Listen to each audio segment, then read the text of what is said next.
Yang berikutnya adalah otoritatif atau bijaksana. Model parenting yang seperti ini, mereka, orang tua itu memiliki aturan yang jelas dan mereka memberikan alasan kenapa aturan itu dibuat. Contohnya misalkan aturan bedtime rutin lah, misalkan ada baca bukunya gitu ya. Kenapa kok kita harus baca buku? Itu ada penjelasannya, buku apa yang bagus untuk dibaca.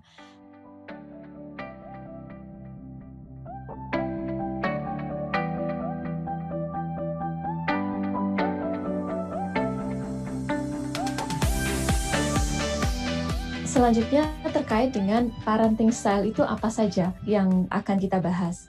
Apa yang akan saya sampaikan ini terkait dengan penelitian yang dilakukan oleh Diana Baumrind, psikolog yang di tahun 60-an melakukan penelitian yang mengelompokkan parenting itu menjadi 3 bagian, menjadi 3 style. Parenting itu ada 3 model. Akan tetapi kemudian ditambahi oleh Makobi dan Martin later on menjadi 4 macam parenting style. Apa yang dilakukan oleh Diana Baumrind itu adalah penelitian yang dilakukan kepada 100 anak-anak prasekolah, anak-anak TK dengan menggunakan metode observasi alami dan wawancara dengan orang tua mereka. Ternyata dari penelitian itu dinyatakan bahwa ada hubungan antara gaya pengasuhan dengan pola perilaku tertentu. Memang hubungannya bukan sebab akibat, hanya korelasi saja, tapi ternyata model parenting kita A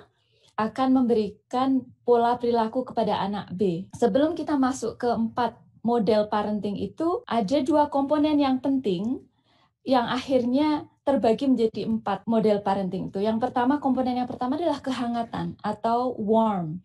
Jadi ini terkait dengan seberapa besar cinta yang ditunjukkan oleh orang tua kepada anak dengan 5 bahasa cinta. Ada sentuhan, ada kata-kata penegasan, ada quality time, waktu yang berkualitas, ada pelayanan, kemudian ada hadiah. Seberapa besar cinta yang ditunjukkan oleh orang tua itu dengan model 5 bahasa cinta itu. Itu yang pertama. Yang kedua, terkait dengan kontrol, pola atau struktur. Yang dimaksud di sini adalah seberapa terstruktur kehidupan sehari-hari anak. Adakah aturan yang ditetapkan oleh orang tua? Seberapa besar orang tua terlibat di dalam kegiatan anak? Adakah kemudian rutin sebelum dan sesudah bangun tidur? Seperti misalkan PR-nya, kuis-kuisnya. Siapakah teman dekat anak? Apa buku yang suka dibaca sama dia? Ketika berada di hadapan HP, apa yang dia tonton? Games apa yang dia mainkan? Dari sini akhirnya psikolog Diana sama Makobi dan Martin menyebutkan parenting style itu ada 4 macam. Yang pertama adalah model uninvolved atau acuh. Maksudnya seperti apa? Orang tua ini kurang hangat, tidak pernah menyatakan rasa cintanya kepada anak, dan kurang mengontrol. Tidak ada aturan, tidak ada rutin, tidak ada struktur, tidak ada pola dalam keseharian anak. Intinya, anak itu dibiarkan seolah-olah dibesarkan oleh alam. Yang kedua adalah model parenting permisif. Orang tua yang permisif ini sangat hangat. Mereka sangat mencintai anaknya dan sering menunjukkan cinta kepada anaknya itu dengan 5 bahasa cinta, dengan sentuhan, entah memeluk, mencium, kemudian waktu yang berkualitas, pergi kemana, vacation kemana, gitu. Tapi kurang mengontrol. Mungkin ada aturan sedikit, itu pun kalau dilanggar tidak ada konsekuensinya. Jadi aturan hanya sekedar aturan. Model parenting yang ketiga adalah otoriter atau authoritarian. Mereka kurang hangat sebagai orang tua, tidak pernah menunjukkan bahwa mereka sayang kepada anaknya, tapi sangat mengontrol, sangat strict dengan aturannya. Yang terakhir adalah otoritatif atau berwibawa. Orang tua yang sangat hangat kepada anaknya, tapi juga sangat mengontrol. Mengontrolnya itu pun ada flexibility, ada fleksibilitas dalam proses mereka mengontrol anaknya. Jadi itu 4 parenting style yang disepakati oleh para ahli psikologi. Acuh, permisif, otoriter, dan berwibawa. Gambaran satu-satu yang pertama tadi adalah acuh. Mereka tidak punya aturan. Orang tua itu membiarkan anak melakukan apa saja yang dia inginkan. Bisa jadi karena memang mereka nggak ada ilmunya. Bisa jadi karena mereka memang tidak memberikan perhatian kepada anaknya. Terserahlah. Contohnya misalkan ya, kamu mau pulang jam berapa? Terserah. Kamu mau main game berapa jam dalam sehari? Terserah. Kamu mau bermain dengan siapa, model teman yang kayak gimana, itu urusanmu, mama nggak ikut-ikut. Dan model orang-orang tua yang seperti ini, mereka komunikasinya pun terbatas. Tidak ada komunikasi yang terbuka, menjadi orang tua yang siap mendengarkan, menjadi orang tua yang memfasilitasi emosi anak. Kamu kok kayaknya marah, nggak ada waktu untuk melakukan itu kepada anaknya. Pengasuhannya itu terbatas, jadi mereka tidak sensitif dengan kebutuhan anak. Kebutuhan dari sisi fisik, kebutuhan mental. Seolah-olah anak itu memang nggak ada orang tua, dan ini biasanya karena ibunya atau ayah ibunya itu sibuk dengan pekerjaannya, atau memang dia dibesarkan dari model orang tua yang acuh gitu ya, jadinya dia juga acuh sama anaknya, atau dia orang tua yang sibuk dengan problemnya sendiri, jadi sudah banyak problemnya, masalah keuangan, masalah pasangannya yang mungkin membuat sakit kepala, atau bahkan mungkin dia seorang single parent yang harus menanggung semua financial, semua kebutuhan itu dia yang harus menanggung. Sehingga mereka tidak ada waktu lagi untuk mengurus anak atau berpikir anak. Yang penting ada tempat tidur, yang penting dia makan, yang penting dia punya baju untuk pergi ke sekolah. Dan mereka tidak punya tuntutan sama sekali kepada anak. Cuma sedikit atau bahkan mungkin nggak ada. Ini orang tua yang acuh. Penjelasan yang kedua terkait dengan orang tua yang permisif. Misalkan hanya kalau mau keluar rumah, yang penting pamit ya, Nduk. Nggak masalah, pulang mungkin jam 10, jam 11 malam. Mereka tidak punya aturan terkait dengan hal itu. Pokoknya yang penting pamit. Atau misalkan kalau di sekolah dia miss beberapa waktu sholat. Kalau mungkin di Kanada kan waktu sholatnya setiap hari berganti ya. Maka mereka, orang tuanya yang permisif gitu ya, nggak apa-apa mereka miss sholat, yang penting nanti di rumah dikodok. Jadi standarnya itu yang penting, gitu aja, yang penting. Atau contoh lain misalkan ketika anak itu mengikuti celebration di sekolah, entah itu Halloween dan sebagainya, ada Valentine, Halloween gitu kan. Kalau di Barat setiap bulan itu ada celebration yang kayak gitu. Kalau di public school, nggak apa-apalah. Yang penting nggak bolos sekolahnya gitu.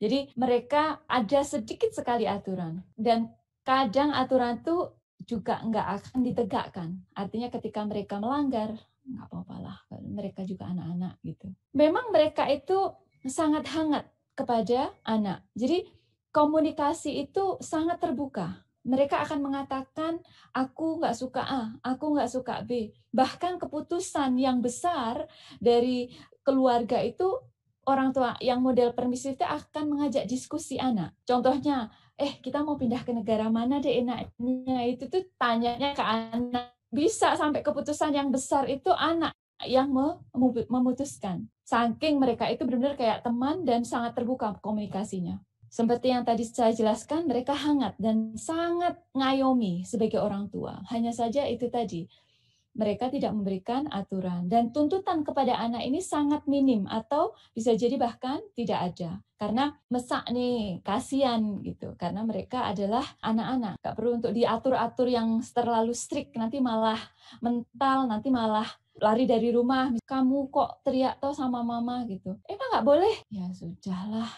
Ya, daripada kamu lari dari rumah, aku terima saja perlakuan kamu sebagai seorang anak kepada ibumu gitu. Ini model parenting yang permisif. Berikutnya adalah otoritarian atau otoriter. Nah, ini model militer. Orang tua yang seperti ini memiliki aturan yang sangat ketat dan sangat sedikit kemungkinan untuk bisa diajak negosiasi. Contohnya misalkan, Pak, besok liburan, Canada Day, kalau di Indonesia ada 17 Agustusan gitu. Kalau di sini ada National Day, biasanya tidurnya jam 9. Malam ini kita lebih lambat jam 10, nggak apa-apa ya Pak. Tidur itu jam 9, tet. Ya kan besok libur, nggak ada alasan. Sana ke kamar, udah jam 8.30, siap-siap tidur, nggak ada negosiasi. Dan kalau dia melanggar, itu akan mendapatkan hukuman. Dan jadi hukuman itu adalah hal yang biasa bagi orang tua yang otoriter. Dan hukuman itu bisa sampai yang sangat, kalau di Indonesia mungkin bisa sampai fisikal gitu ya. Kalau di Barat jelas itu bukan hal yang diizinkan secara hukum. Kalau orang tua otoriter, mereka akan sangat strict terhadap aturan dan tidak ada negosiasi. Apa kata bapak, apa kata ibu, itulah yang kamu harus ikuti. Tidak boleh dibantah, tidak boleh kamu sedikit pun melenceng dari apa yang sudah kita tetapkan. Komunikasinya satu arah dari orang tua ke anak. Itu bersihin kamarnya. Kenapa Pak kok aku lagi? Itu nggak ada penjelasan. Kenapa kok aku harus bersihin? Hari ini kok waktunya aku, kok nggak kakakku atau masku, itu nggak ada. Ceritanya mereka memberikan penjelasan tentang aturan yang mereka berikan. Dan mereka orang tua yang nggak hangat. Jadi mereka juga nggak sabar dalam mengasuh anak. Intinya teriak, ngomongnya itu negatif kepada anak, sudah diajarin dari kemarin, nggak pernah benar kamu itu kalau belajar. Nggak pernah, lafadz yang kayak seolah-olah memang mereka tidak pernah melakukan hal yang benar gitu. Lafadz yang sangat shaming, sangat merendahkan anak. Atau misalkan contohnya, awas ya kalau kamu itu nggak nuruti kata bunda, tak kunci kamu di kamar mandi berjam-jam gitu. Sebuah bentuk ancaman. Nggak ada apa ya, rahmahnya, nggak ada ya mercy-nya sebagai seorang orang tua, sebagai orang bunda atau seorang ayah. Tuntutan kepada anak itu sangat tinggi dan dengan fleksibilitas yang terbatas. Pokoknya hari ini kamu les ini. Ya Allah mah capek, aku tadi ada PI di sekolah, nggak ada kata capek. Aku akan drop kamu jam segini sampai jam segini ke sana, les sana kemari. Akhirnya dia nggak mau mogok gitu ya di kamar, malah dikunci sama bundanya untuk tidak pergi kemana-mana selama 1 harian penuh. Bahkan bisa jadi sampai besok nggak usah sekolah, kamu nggak dengerin. Itu orang yang otoriter, seperti militer, nggak ada ampun intinya ya. Yang berikutnya adalah otoritatif atau bijaksana. Model parenting yang seperti ini, mereka orang tua itu memiliki aturan yang jelas dan mereka memberikan alasan kenapa aturan itu dibuat. Contohnya misalkan aturan bedtime rutin lah, misalkan ada baca bukunya gitu ya. Kenapa kok kita harus baca buku? Itu ada penjelasannya, buku apa yang bagus untuk dibaca.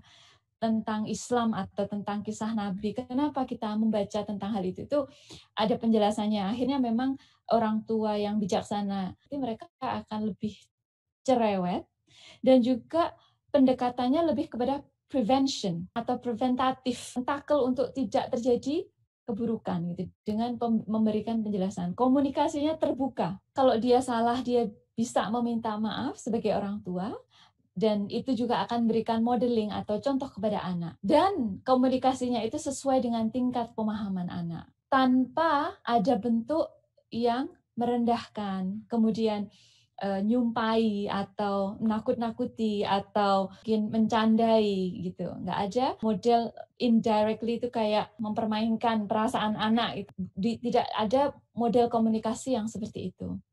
Kemudian berikutnya orang tua yang bijaksana itu orang yang sangat hangat, sangat sayang kepada anaknya, memberikan 5 bahasa cinta itu sesuai dengan apa yang memang anak butuhkan.